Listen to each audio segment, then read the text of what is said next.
to have you here. I am Nedu, the only man in Salope's kitchen, and as a matter of fact, we do it better. This is the first episode of our Small Chops making series. I am so excited because you will be learning new things here. Most caterers and samosa makers, including you, don't usually like making samosa wrappers.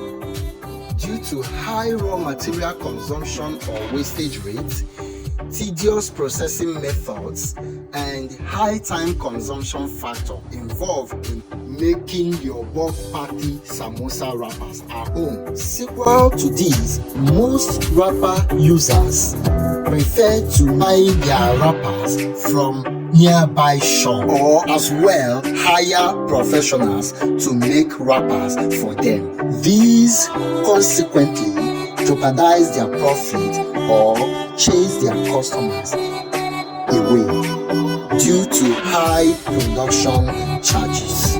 But here is good news, because today I'll be sharing with you the most and best method by which you can make your bulk party samosa wrapper yourself without raw material wastage within a short period of time and still achieve customers' desirable product and maximize your profit as well.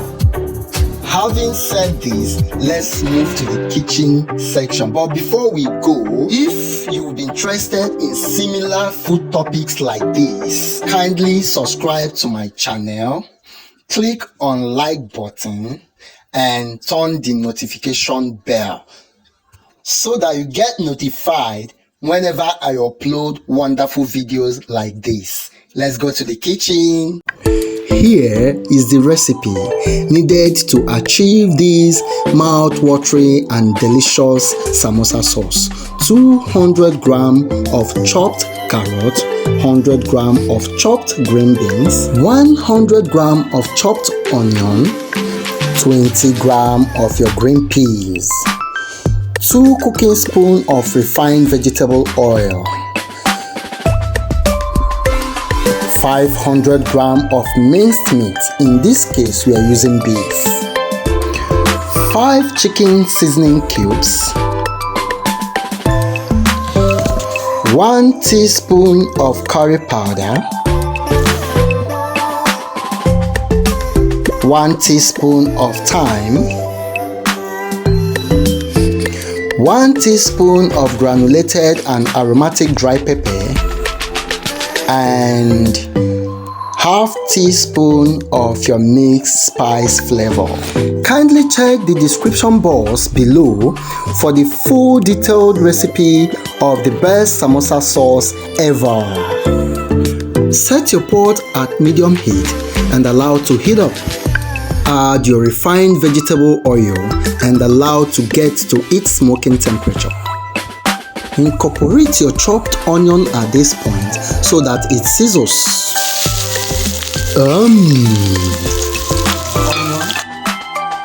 Stir with the cooking spoon to enable the nutrients diffuse into the cooking solvent, in this case our oil in question, until golden brown coloration. Gently add your minced meat and simmer for a while. Cover your pot and cook to soften the meat.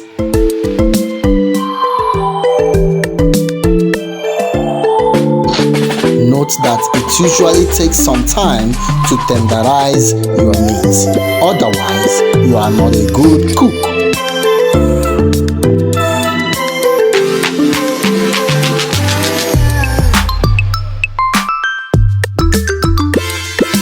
At this point, add your granulated and aromatic dry pepper. Unripe scotch bonnet pepper can also be used as a substitute for this. Yes, my kitchen is ganache. Also add your thyme with a quick stir. add little water to produce a test emulsion with the oil.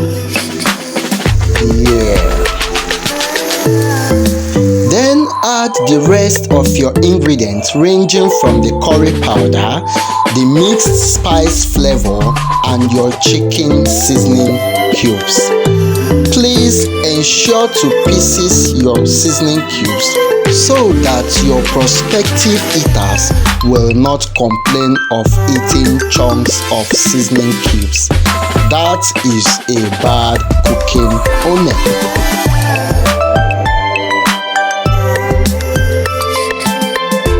Cover your pot for about 15 seconds to enable the ingredients process themselves.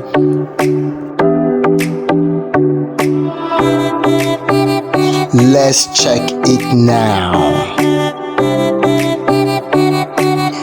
Jeez, this is incredible.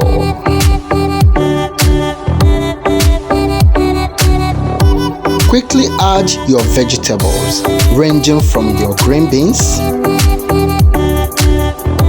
carrots and green peas, or any other vegetable you might optionally want to use.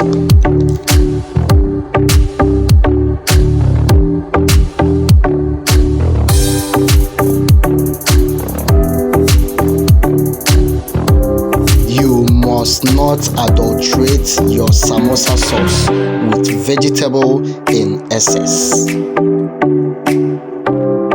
Partially cover the pot for about 10 more seconds. Finally, our sauce is ready. To make this less raw material and time consumption bulk clean wrappers, simply measure 500 grams of flour in a bowl. Add 1/4 teaspoon of salt and 2 tablespoonfuls of sugar. It's important to note that sugar helps the crust and caramelization reaction of your samosa chops in addition to taste, though it is optional. Mix to combine. Add 3 tablespoons of vegetable oil and continue mixing.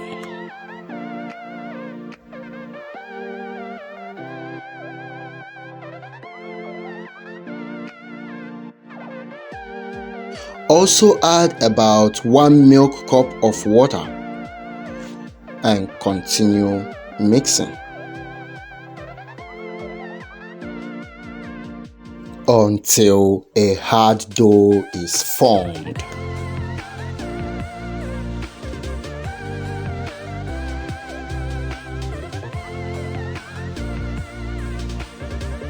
Cover with thyme and allow for about 2 minutes to rest, preferably in a refrigerator. Divide the dough into 16 equal parts. I repeat, 16 equal parts. This will help you to choose your wrapper quantity and size at the long run.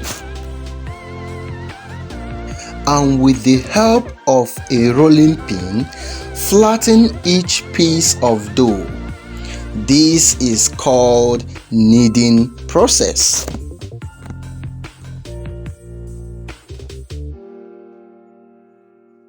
Cut with a round dough cutter or any similar object around you and remove the excess.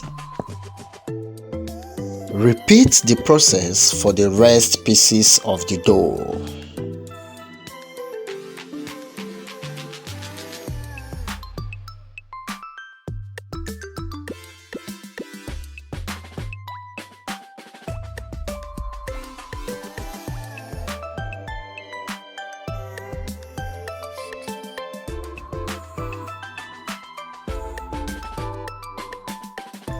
Gather the excess and knead to obtain 2 more cuts.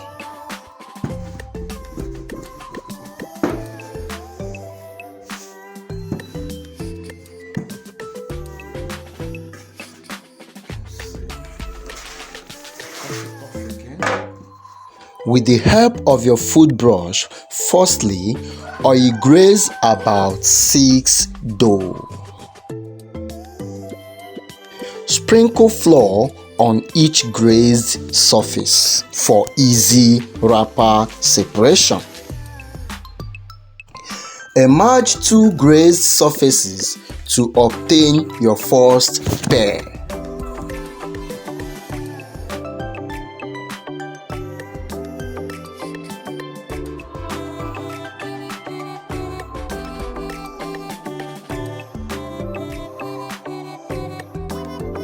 And set aside.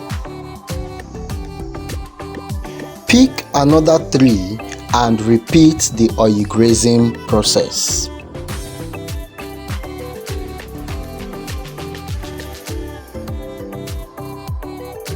Also grease the surface of the pear.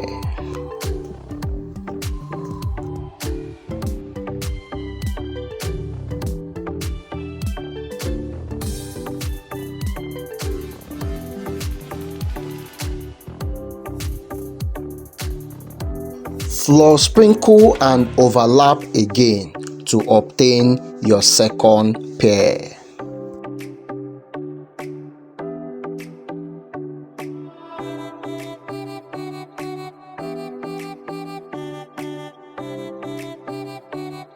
At the end of this process, you will have 6 3-in-1 pairs, that is 18 solid wrappers ahead. Flour sprinkle your table, your pear, and even your rolling pin, and quickly expand each pair to the size of your non-stick pan using your rolling pin.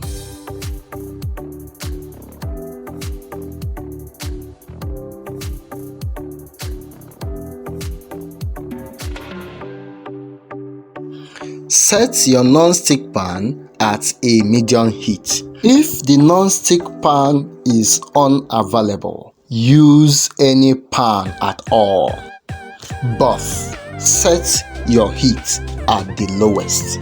Generally, low heat at this point is a necessity, so you don't end up with a burn wrapper. Quickly transfer your expanded pear into your pan and rotate in the pan for heat penetration. Turn the other side of the wrapper and do the same. Actually, your wrapper is ready when it is partially cooked with a steve-like feel and can take about 15 to 30 seconds.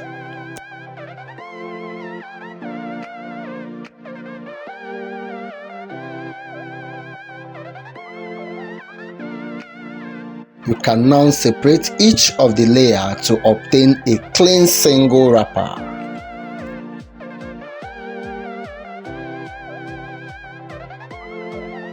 This is amazing.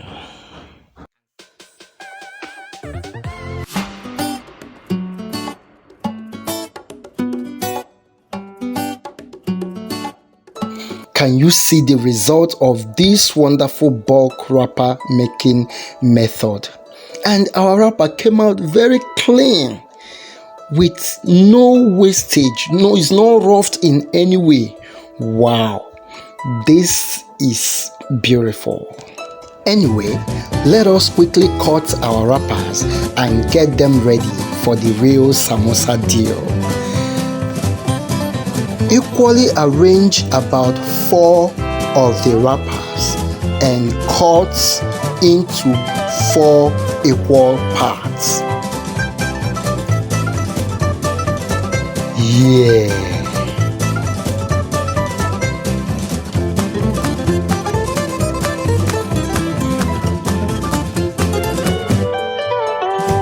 Add some water in the flour content of the plate to make a thick paste. This will serve as a glue during the wrapping process. important to observe that each piece of our wrapper has a triangle-like shape with 3 vertices and sides. Pick one vertex and place at the middle of the other side. Yes.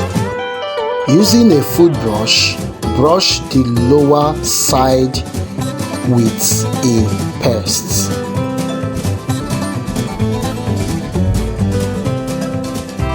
Fold the lower side shortly after the end line. This is the end line. Yes. Pick it up and close up the base. Yes. Close it up here. And you will automatically have a cone-like shape. Yes.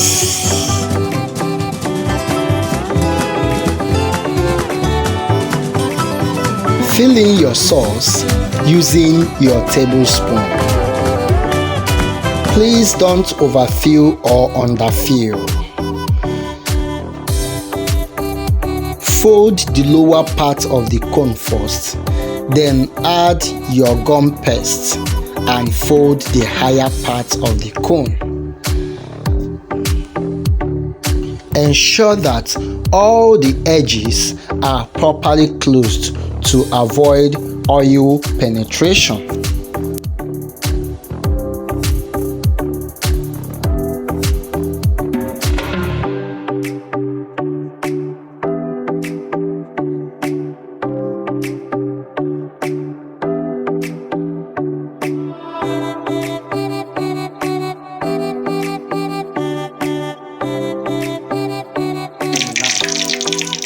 Set your oil at a medium heat and allow to heat up.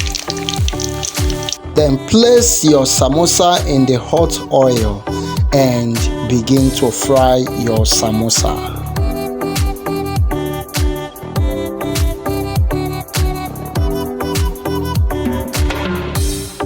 Ensure that your heat is at medium high, not too high, not too low. When it's too low, it soaks oil. When it's too high, it won't done inside. Yes. I love my samosa at golden brown coloration.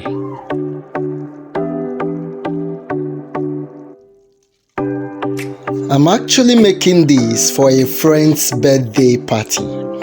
So scoop your samosa and serve hot with a chill drink.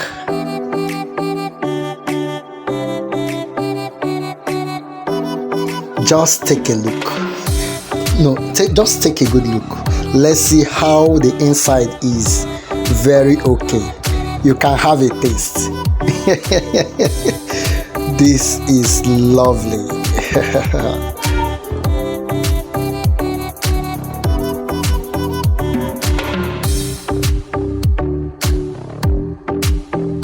Our samosa is ready. You can see that in this recipe we only use 500 grams of flour and we achieved 18 wrappers, and that 18 wrappers gave us 18 times 4. 18 times 4, that is about 72 wrappers. We got 72 samosa all together from 500 grams of flour. Now, in respect to time, in my kitchen, it actually took me about 45 minutes to make this samosa.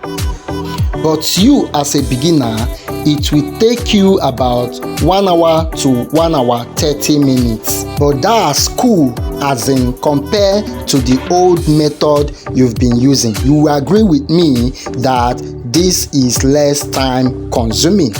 Now, with respect to profit maximization, I want to give you an assignment. Kindly calculate the cost of all the materials we use in this video in your country currency using my recipe. Compare it with what you have been doing and comment below if this method is actually cost effective or not. If yes, then your profit is maximized. I'll see you in my next video. Bye bye.